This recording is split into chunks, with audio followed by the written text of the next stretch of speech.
Hello, boys and girls. Welcome to today's Read Aloud. Today we're going to be starting our first chapter of a chapter book called Stone Fox. It's written by John Reynolds Gardner, I think. This book came highly recommended from Miss LaFleur, so I hope you enjoy it. Beginning.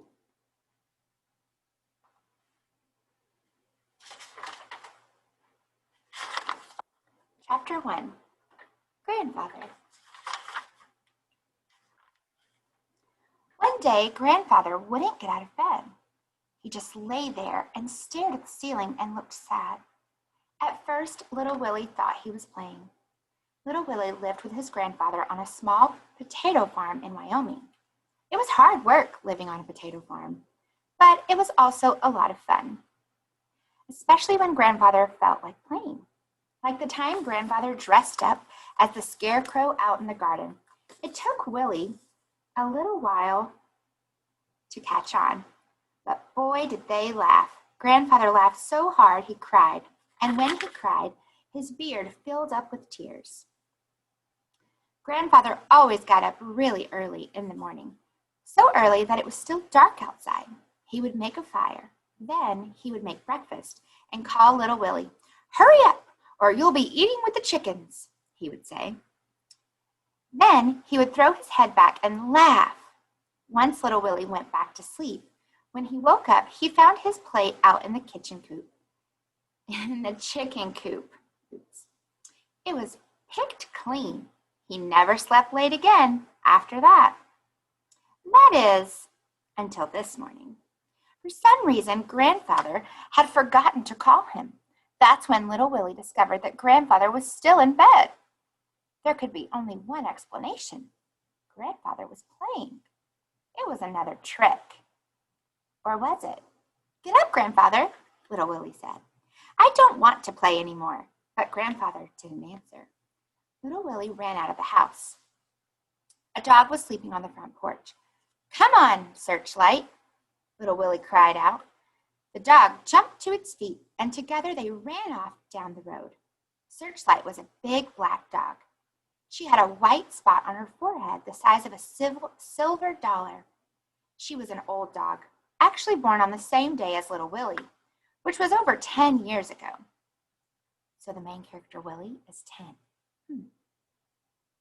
A mile down the road, they came to a small log cabin surrounded by tall trees. Doc Smith was sitting in a rocking chair under one of the trees reading a book. "Doc Smith," little Willie called out. He was out of breath. "Come quick!" "What seems to be the matter, Willie?" the doctor asked, continuing to read. Doc Smith had snow-white hair and wore a long black dress. Her skin was tan and her face was covered with wrinkles. "Grandfather won't answer me," little Willie said. "Probably just another trick," Doc Smith replied. "Nothing to worry about." "But he's still in bed." Doc Smith turned a page and continued to read. "How late did you two stay up last night?" "We went to bed early, really early. No singing or music or anything." Doc Smith stopped reading. "Your grandfather went to bed without playing his harmonica?" she asked. Little Willie nodded. Doc Smith shut her book and stood up. "Hitch up Rex for me, Willie," she said. "I'll get my bag." Rex was Doc Smith's horse. He was a handsome palomino. Little Willie hitched Rex to the wagon, and then they rode back to Grandfather's farm. Searchlight ran on ahead, leading the way and barking. Searchlight enjoyed a good run.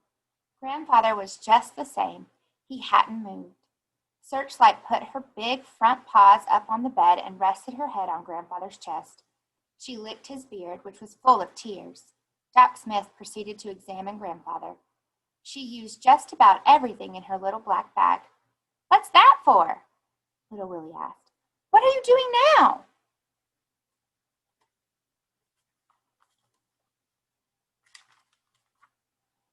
"Must you ask so many questions?" Doc Smith said. "Grandfather says it's good to ask questions." Doc Smith pulled a long silver object from her doctor bag. "What's that for?" little Willie asked. "Hush!" "Yes, ma'am. I'm sorry." When Doc Smith had finished her examination, she put everything back into her little black bag. Then she walked over to the window and looked out at the field of potatoes. After a moment, she asked, "How's the crop this year, Willie?" "Grandfather says it's the best ever." Doc Smith rubbed her wrinkled face. "What's wrong with him?" little Willie asked. "Do you owe anybody money?" she asked. "No," little Willie answered. "What's wrong? Why won't you tell me what's wrong?" "That's just it," she said. "There's nothing wrong with him." "You mean he's not sick?"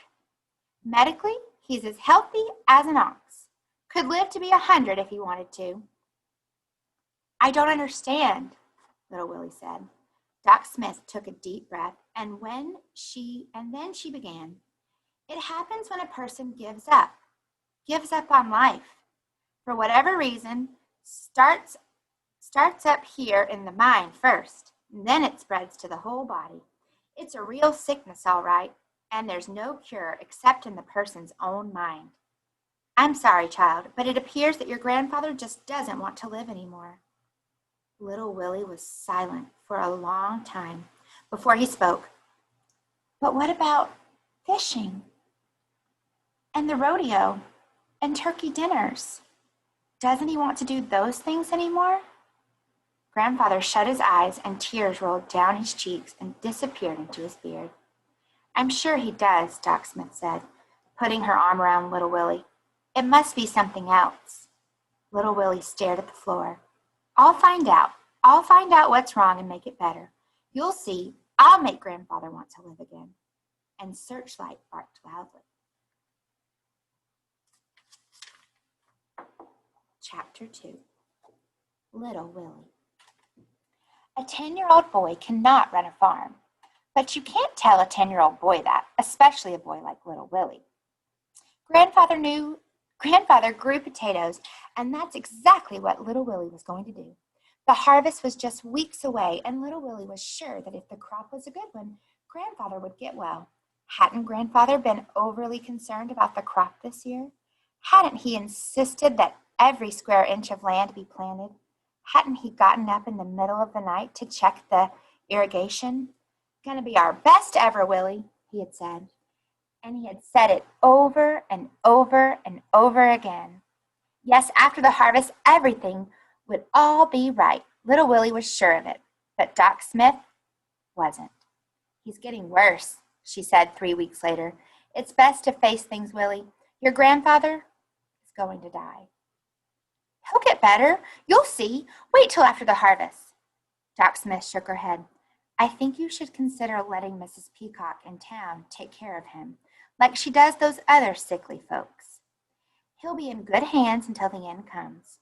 Doc Smith stepped up into her wagon. "You can come live with me until we make plans." She looked at Searchlight. "I'm sure there's a farmer in these parts who needs a good work dog." Searchlight growled, causing Doc Smith's horse Rex to pull the wagon forward a few feet. "Believe me, Willie, it's better this way." "No!" shouted little Willie. "We're a family.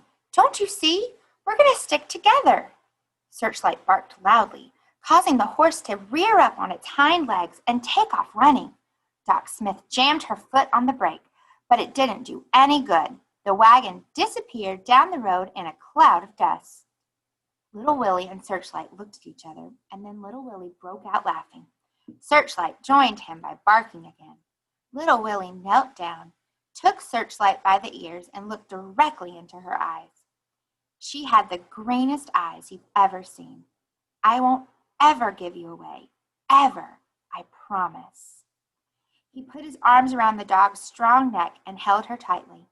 "I love you, Searchlight." And Searchlight understood, for she had heard those words many times before. That evening, little Willie made a discovery. He was sitting at the foot of Grandfather's bed, playing the harmonica. He wasn't as good as Grandfather by a long shot, and whenever he missed a note, Searchlight would put her head back on Howl. Once, while little Willie was way off key, Searchlight actually grabbed the harmonica in her mouth and ran out of the room with it. Do you want me to play some more? Little Willie asked Grandfather, knowing very well that Grandfather would not answer. Grandfather had not talked, not one word, for over 3 weeks. But something happened that was almost like talking. Grandfather put his hand down on the bed with his palm facing upward. Little Willie looked at the hand for a long time and then, in a whisper, "Does that mean yes?" Grandfather closed his hand slowly and then opened it again. Little Willie rushed to the side of the bed. His eyes were wild with excitement. "What's the sign for no?" Grandfather turned his hand over and laid it flat on the bed. Palm up meant no. Palm up meant yes. Before the night was over, they had worked out other signals in their hand and forefinger.